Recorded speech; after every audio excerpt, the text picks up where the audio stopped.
Welcome to this 13th lecture of this lecture series on design principles of RF filters and amplifiers.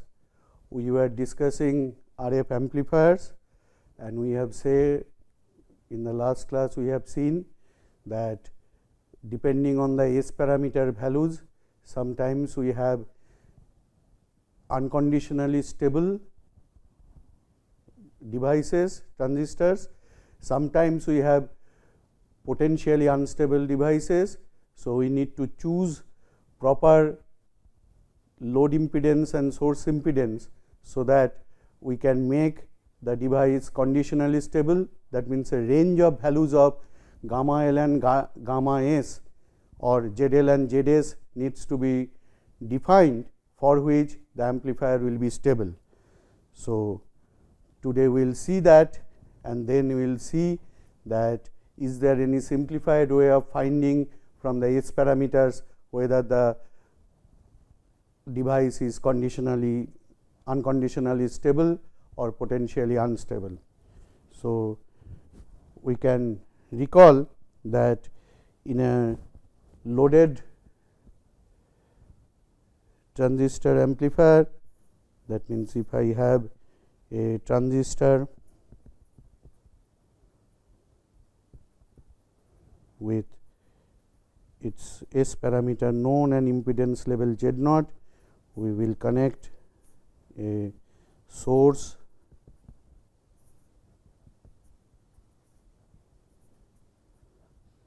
similarly we will connect a load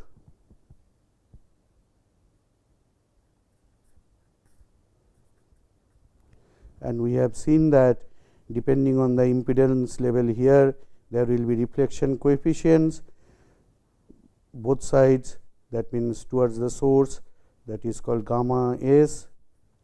There will be gamma S here, there will be gamma in here. Similarly, here there will be, depending on the mismatch, in general there will be gamma L and there will be gamma out. Also, we have seen various gain definitions, etc. We have seen that transducer power gain will give us the actual value of the power that is dissipated in the load divided by power available from the source. That ratio, that means in the loaded condition, the transistor, the full system, its power gain, that is the useful criteria which we will try to maximize finally and achieve a amplifier design.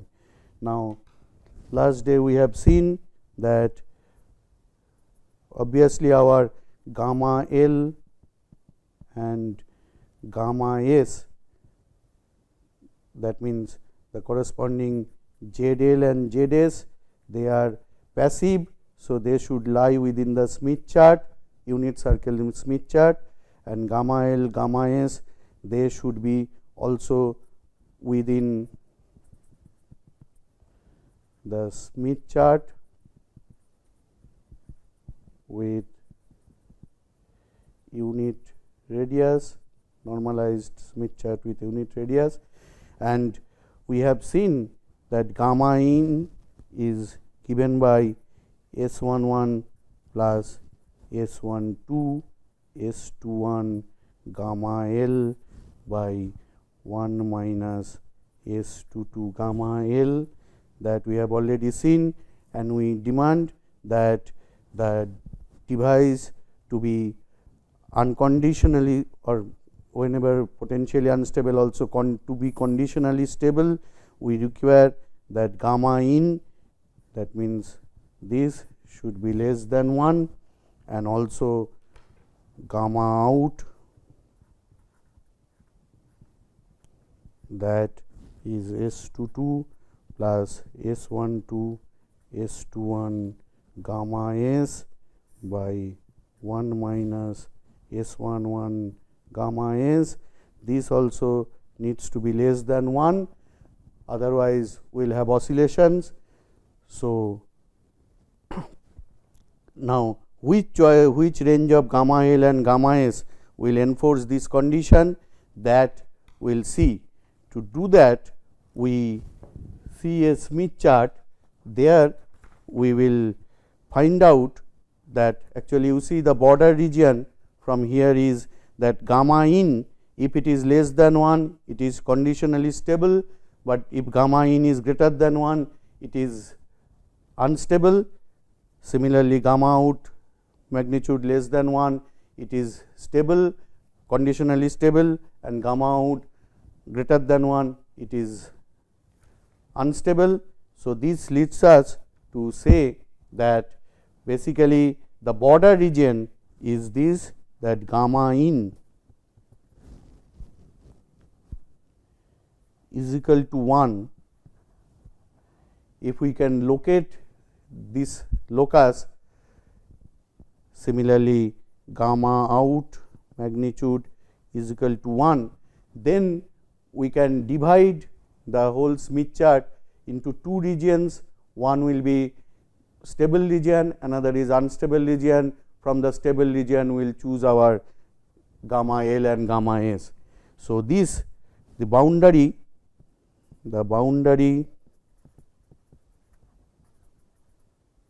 between stable and unstable region in a Smith chart is given a name. It is called the stability circle. Why circle? We will just now see that it ultimately turns down to be a circle, this locus. So, this boundary, that means locus of all these boundary region, the boundary points, that becomes a circle, that is called stability circle. So, in the the Smith chart we can consider this as a both as a reflection coefficient plot as well as the corresponding impedance plot. So, in the reflection coefficient plane we can say that stability circles are nothing but locus of gamma in is equal to 1 or gamma out is equal to 1 in reflection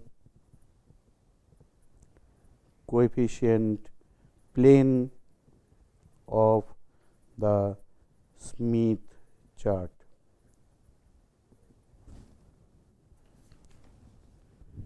So, that means we have two such locuses. So, we will have two stability circle, one we call output stability circle, that means which determines the values of gamma L that gives that boundary.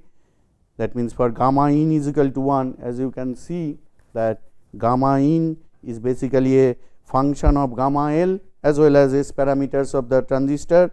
So, this output stability circle is when gamma in is equal to 1, that we call output stability circle. Similarly, gamma out is equal to 1, that we call input stability circle, because this depends on the choice of source impedance or gamma S, reflection coefficient gamma S. So, there are two stability circles now. Let us see one by one. Let us first see the output stability circle. So, output stability circle is given by gamma in magnitude is equal to 1, that implies we have S11 plus S12 S21 gamma L by 1 minus S22 gamma L is equal to 1. Now, this we can, now this equation we can manipulate. Remember, these S values all are S parameters and gamma L, they are complex numbers. also we can define this quantity gamma is the determinant of the S matrix.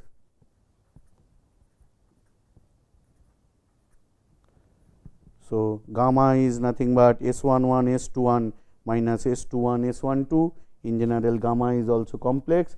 So, this if we just manipulate this and if we solve for, because you see this is one equation where S11 S12 S21 S22 are known quantities, gamma L is unknown quantity. So, we can solve for gamma L and that gives that gamma L minus S22 minus delta S11 star whole thing star or conjugate divided by S22 square minus delta square. So, you see this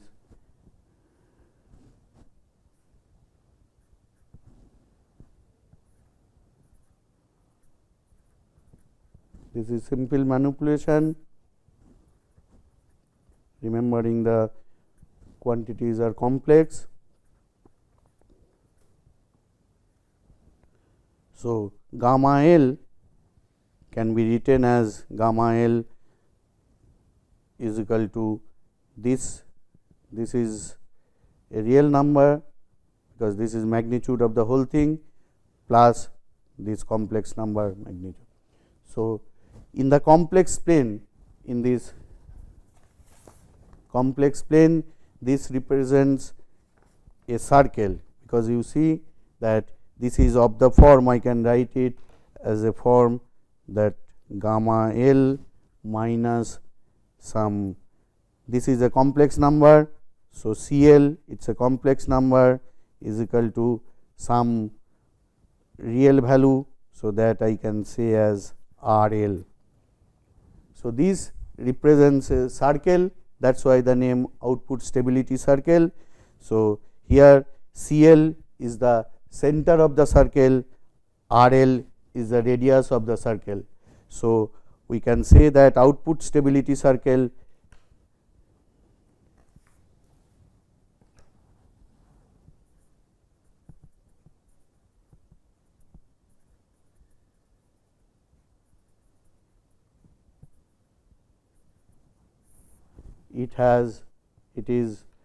this circle is has a center at CL is equal to S22 minus delta S11 star whole thing star divided by S22 square minus delta square.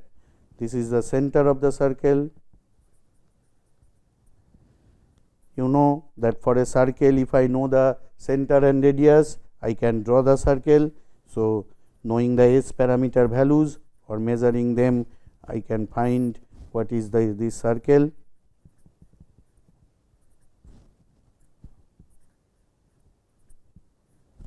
This is the radius of the circle. Similarly, I can have input stability circle,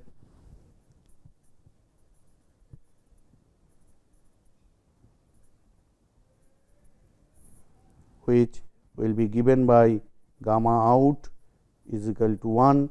Again, gamma out you know is a function of gamma S.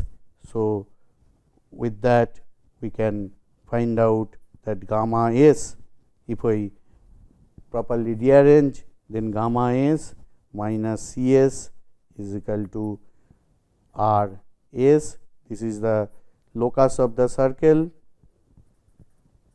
of the input stability circle, and what are these values? C S turns out to be S11 minus delta S22 star, star means conjugate,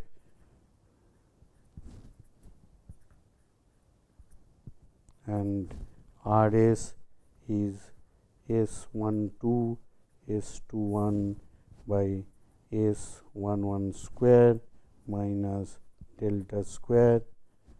This is the center of the circle, this is the radius of the circle. For memorizing, you see that CL, the S22 is replaced by S11, S11 is replaced by S22 here, S22 is replaced by S11, similarly this S22 is replaced by S11. So, the equations are similar. Now, what these circles do, that means if I have a Smith chart, if I have a Smith chart like this, then the stability circles, there are various choices. One thing can be stability circle is completely outside. If this is the stability circle, that means you see that they are not intersecting. Also, I can have, instead of this, another thing, that stability circle is like this, it is completely enclosing the Smith chart, or the third choice is the stability circle is intersecting with the Smith chart. So, let us first see that intersection part. So, if we have this intersection 1, let us say this is the output stability circle with somewhere center CL and radius RL. Now, what it says, this is the output stability circle. So, you see that this one has divided this whole Smith chart into two regions. One region is this portion and another region is the one that is inside this circle. Now, since this is a boundary, this output stability circle means this is the locus of the point gamma in is equal to 1. So, I know that one of these, either this region or this region, will be unconditional or conditionally stable and another region is unstable. Now, I will have to determine which region is stable and which region is unstable. So, for that, let me draw this, that suppose this is my Smith chart and this is my, let us say, output stability circle. Now, what I do, now there can be two cases, that suppose first to determine that which one is stable, whether this region is stable or this region is stable, what I need to do in my thing, if you see that, let me make a choice in my mind that ZL is equal to Z naught. That means, I am choosing the load impedance, choosing this load impedance same as Z naught. If I do that, immediately I can see that gamma L will become 0. So, ZL is equal to Z naught makes gamma L is equal to 0, and then I can see from this expression that if gamma N is equal to 0, gamma in magnitude becomes S11 magnitude. So, this is one of the choice, as we have seen in simple matching we do it, instead of conjugate matching I can do this, and in that case you see gamma in becomes S11. Now, there can be two possibilities, this gamma S11 magnitude that can be less than 1 or greater than 1. Let us say case 1, when it is S11 is less than 1, sorry, S11 is less than 1. Now, if S11 is less than 1, immediately I can see that, or let me write here, that gamma in this case becomes less than 1, which was my condition for stability.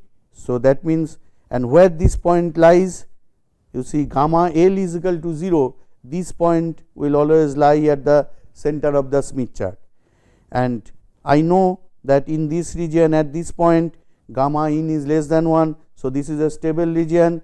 Immediately I got my answer that this is the stable region of the Smith chart. So, I can say this is a stable region, and obviously this one, that means this portion of Smith chart is unstable. So, I will choose my gamma L from the stable region, then I will enforce that the input side is stable. Also, now there can be the second case, that case 2. Case 2, what is case 2? That S11 value, I do not have any play with this, because manufacturer has given this, it can be greater than 1. If it is greater than 1 and I have made this choice that ZL is equal to Z0, so I immediately see that gamma in again becomes S11, but this time it is greater than 1.